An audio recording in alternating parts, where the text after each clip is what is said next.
Hi గారు, welcome to our channel. ప్రస్తుతం మనతో పాటు దాము బాలాజీ గారు సీనియర్ జర్నలిస్ట్ ఉన్నారు. వాటితో ఒకసారి మాట్లాడదాం. సార్ నమస్కారం. నోస్ థియేటర్ల బంద్ అంశం తెరపైకి తెచ్చింది ఎవరు? జనసేన వాళ్ళు ఉన్నా సరే వాళ్ళు మాత్రం వదిలిపెట్టను అని చెప్పేసి పవన్ కళ్యాణ్ గారు అప్పుడు వార్నింగ్ ఇచ్చారు. సో అందులోనే భాగంగా ఒక జనసేన ఎగ్జిబిటర్ని కూడా పార్టీ నుంచి సస్పెండ్ చేశారు. ఇప్పుడు దీనికి అంతటికీ ప్రధాన కారణం దిల్ రాజు గారి అన్న వర్షన్ ఇప్పుడు బయటకు వస్తుంది. ఈవెన్ జనసేన నేత అత్తి సత్యనారాయణ కూడా దిల్ రాజు పేరే చెప్పడం జరిగింది. అటు పవన్ కళ్యాణ్ గారి ఎంక్వైరీలో కూడా దిల్ రాజు గారి పేరే బయటకు వచ్చినట్టుగా కూడా వార్తలు వస్తున్నాయి సార్. మరి ఏం జరుగుతుంది తెలుగు సినిమా ఇండస్ట్రీలో? ఈ థియేటర్ల బంద్ అంశం ఒక వివాదం ఇంకా నడుస్తూనే ఉంది. మరి ఇది ఎక్కడి వరకు వెళ్ళొచ్చు? మరి దీనికి సంబంధించి ఎటువంటి ఇన్ఫర్మేషన్? తెలుగు రాష్ట్రాల్లో థియేటర్ల బంద్ జూన్ 1 నుంచి అన్న వార్త వచ్చినప్పటి నుంచి కూడా ఒక కలకలం అయితే చోటు చేసుకుంది. ఈ వార్త వచ్చిన తర్వాత ఇక్కడ ఆంధ్రప్రదేశ్ ఫిల్మ్ ఛాంబర్ వాళ్ళు దీని మీద సమావేశం అయ్యి ఈ వాళ్ళతో మాట్లాడారు. బంద్ ఇప్పుడు అవసరం లేదని తేల్చారు. మొత్తానికి మీ సమస్యలు మేము తర్వాత మాట్లాడదాం. ఇప్పుడు జూన్లో చాలా పెద్ద సినిమాలు ఉన్నాయి. హరిహర వీరమల్లు ఉంది, తగ్గులైపు ఉంది, కుబేరా ఉంది, కన్నప్ప ఉంది. ఇలాంటి సినిమాలన్నీ ఉన్నాయి కాబట్టి ఇప్పుడు వద్దని చెప్పారు. వాళ్ళు కూడా విరమించుకున్నారు. అయితే ఇది అఫిషియల్గా ఎవరు బయటకు వచ్చి మేము బంద్ చేస్తున్నామని అనౌన్స్ చేయలేదు. కానీ ఇది పెద్ద ఎత్తున చోటు చేసుకుంది. పవన్ కళ్యాణ్ చాలా సీరియస్గా రియాక్ట్ అయ్యాడు.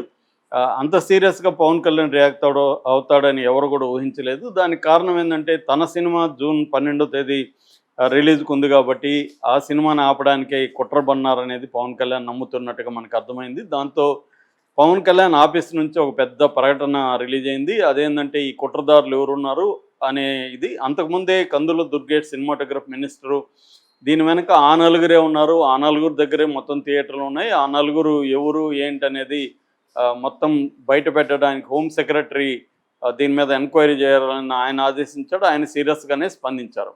దాని తర్వాత పవన్ కళ్యాణ్ సీరియస్గా స్పందించి దీని మీద ఎంక్వైరీ చేస్తామని, థియేటర్లలో అవకతవకల మీద మేము విడిచిపెట్టమని, నేను మీకు ఎంతో చేయాలనుకుంటున్నాను, సినిమా ఇండస్ట్రీకి చాలా మేలు చేయాలని చంద్రబాబుతో డిస్కస్ చేస్తున్నాను, మిమ్మల్ని కూడా వచ్చి కలవమంటుంటే మీరు ఎవరు కలవట్లేదు, అసలు సినిమా దీన్ని ఒక పరిశ్రమ స్థాయికి గుర్తించి దానికి అనేక మేలు చేయాలి అని నేను అనుకుంటుంటే మీరు నాకు రిటర్న్ గిఫ్ట్ ఇస్తారా అని ఆయన కోపంతో ఊగిపోయారు. దాని తర్వాత నుంచి సినిమా థియేటర్ల మీద దాడులు మొదలైనవి. సో ఈ నేపథ్యంలో ఇమీడియట్గా ఫస్ట్ రియాక్ట్ అయింది అల్లు అరవింద్. ఆయన ప్రెస్ మీట్ పెట్టి అసలు పవన్ కళ్యాణ్ని సినిమాను ఆపే దమ్ము ఎవరికీ లేదు, ఇది ఆ నలుగురిలో నేను లేను, నాకు మొత్తంగా ఉన్న థియేటర్లు 15 ఉన్నాయి ఆంధ్రాలో, అది కూడా లీజ్ అయిపోయినాక నేను కంటిన్యూ చేయను, నేను థియేటర్లు బిజినెస్లకి నుంచి విరమించుకుంటున్నాను, నాకు ఇక్కడ ఏషియాతో కలిసి ఏషియన్ వాళ్ళతో కలిసి ఉన్న త్రిబుల్ ఏ థియేటర్ మాత్రమే, అదే గతంలో సత్యం ఉంది కదా అక్కడ ఉంది, అల్లు అర్జున్ పేరుతో పెట్టారు, అది మాత్రమే ఉంది, ఇంకా తెలంగాణలో నాకు ఒక థియేటర్ కూడా లేదు, కాబట్టి నలుగురిలో నేను లేను అని ఆయన చేతులు ఎత్తేసాడు. దాని తర్వాత దిల్ రాజు ప్రెస్ మీట్ పెట్టి దిల్ రాజు పవన్ కళ్యాణ్ ధిక్కరించే దమ్ము ధైర్యం ఎవరికి లేదన్నాడు. తర్వాత ఆయన మా పెద్దన్న పవన్ కళ్యాణ్ ఆయన తిడితే మేము పడతామన్నాడు. దాని తర్వాత ఎందుకన్నా మంచిదని జగన్ కూడా ఒక తిట్టాడు, గతంలో అరాచకాలు ఉన్నాయని చెప్పాడు. సో ఇవన్నీ జాగ్రత్తగా దిల్ రాజు మాటల్లో చూస్తే ఇవన్నీ కనబడుతుంది. At the same time reverse attack కూడా మొదలుపెట్టాడు. ఎందుకంటే అప్పటికే జనసేన సోషల్ మీడియా వాళ్ళు దిల్ రాజు మీద, దిల్ రాజు భార్యను కూడా అసభ్యంగా కామెంట్లు పెడుతూ పోస్టులు పెట్టారు. నేను కూడా కొన్ని చూశాను. మరోవైపు సురేష్ మీద కూడా పెట్టారు. దగ్గుపాటి సురేష్ కొడుకు, చిన్న కొడుకు అభిరాము శ్రీరెడ్డికి అఫైర్లు ఉన్న ఆ ఫోటోలను పెట్టి కూడా కామెంట్లు పెట్టారు. అంటే వాళ్ళిద్దరిని క్లియర్గా దిల్ రాజును, దగ్గుపాటి సురేష్ని జనసేన వాళ్ళు అటాక్ చేయడం మొదలుపెట్టారు. దానికోసం దిల్ రాజు ఏం చేశాడంటే ఒక పక్క పవన్ కళ్యాణ్ని పొగుడుతూనే రెండో వైపు జనసేనకు సంబంధించిన అత్తి సత్యనారాయణ అనే వ్యక్తి తూర్పుగోదావరి జిల్లాలో రాజమండ్రి ఆయన టౌన్ ఇన్ఛార్జి జనసేనకి, ఆయనే ఇది మొదలుపెట్టింది. ఫస్ట్ అసలు బంద్ అని చెప్పింది ఆయనే. ఆయన ఒక ఇంటర్వ్యూ కూడా ఇచ్చాడు అంతకుముందు, థియేటర్ల సమస్యల మీద కూడా మాట్లాడాడు. ఆయన చెప్పాడు తప్ప మేము చెప్పలేదు, మాకు సంబంధం లేదు, నాకు కూడా తెలంగాణలో 370 థియేటర్లు ఉంటే నాకు ఓన్లీ 30 థియేటర్లు ఉన్నాయి, ఆంధ్రాలో ఒక 20 థియేటర్ల వరకు ఉంటాయి, ఇంత 50 థియేటర్ల కంటే మాకు ఎక్కువ లేదు, తెలంగాణలో 370లో ఒక 90 దాకా సురేష్కి ఏషియన్ వాళ్ళకి ఉన్నాయి, మిగతాంతా విడివిడిగా కొంతమంది చేతుల్లో ఉన్నాయి తప్ప ఆ నలుగురు అనేది అంత అబద్ధం అనేది ఆయన చెప్పాడు. ఎప్పుడైతే ఈయన జనసేన అతి సత్యనారాయణ పేరు చెప్పాడు, ఇమీడియట్గా పవన్ కళ్యాణ్ రియాక్ట్ అయ్యి అతి సత్యనారాయణని పార్టీ నుంచి సభ్యత్వం నుంచి తొలగించేసి, సస్పెండ్ చేయడం కూడా కాదు, సభ్యత్వం నుంచి తొలగించేశారు. ఆయన పదవి నుంచి కూడా, ఇన్ఛార్జ్ పదవి నుంచి ఓడబెరికారు.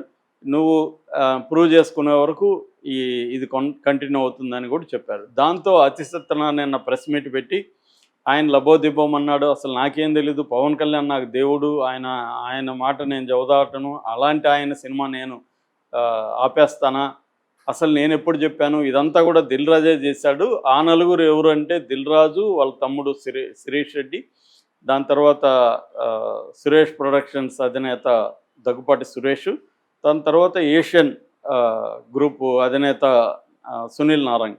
వీళ్ళు నలుగురే, ఆ నలుగురు వీళ్ళే ఇది చేశారు. ముఖ్యంగా దిల్ రాజు, ఈ నలుగురిలో కూడా ప్రధానంగా చేసిన దిల్ రాజే అనేది ఆయన చెప్పాడు.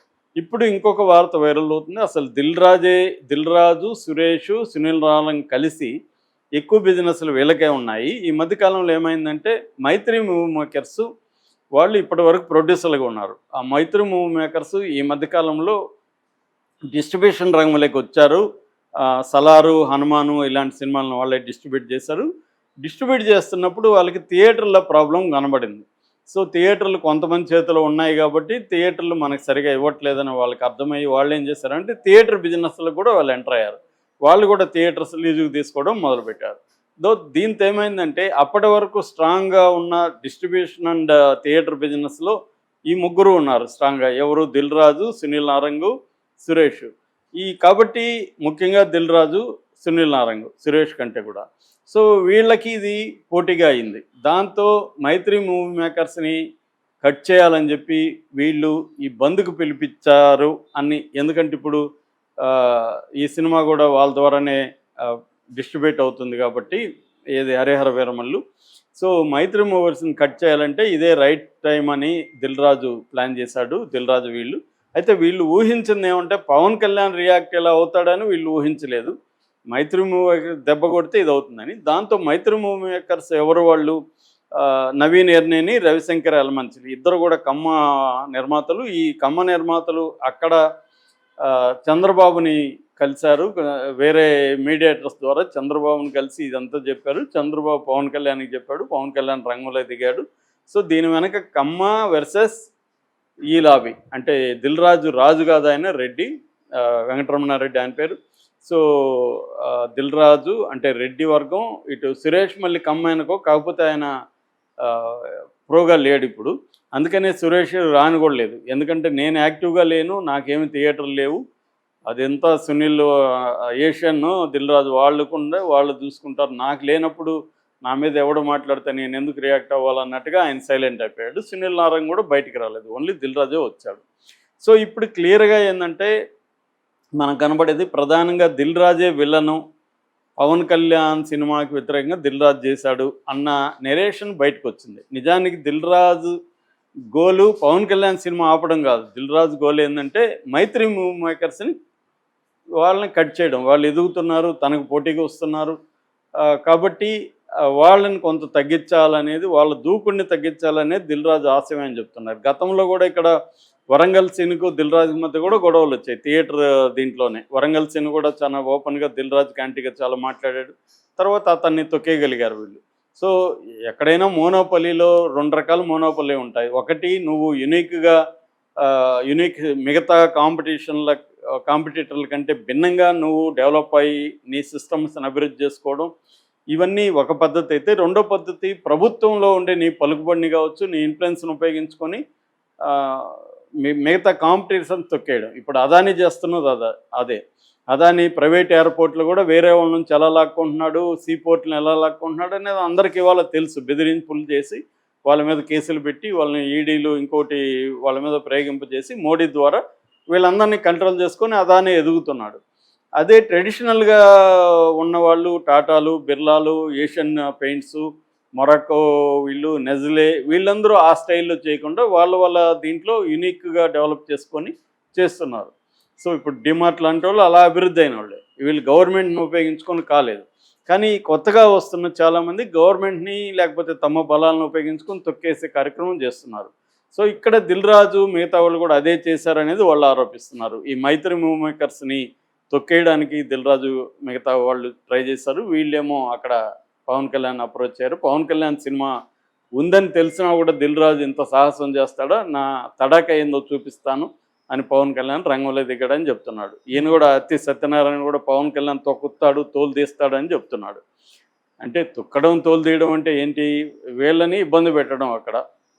మరి దిల్ రాజు దీన్ని ఎలా ఫేస్ చేస్తాడు చూడాలి. పైకి అయితే ఓపెన్గా దిల్ రాజు పవన్ కళ్యాణ్తో గొడవ పడే పరిస్థితి లేదు, కానీ ఆయనే దీని వెనక ఉన్నాడనేది గట్టిగా అయితే ప్రూవ్ అవుతూ ఉంది. మరి దీనికి సమాధానంగా దిల్ రాజు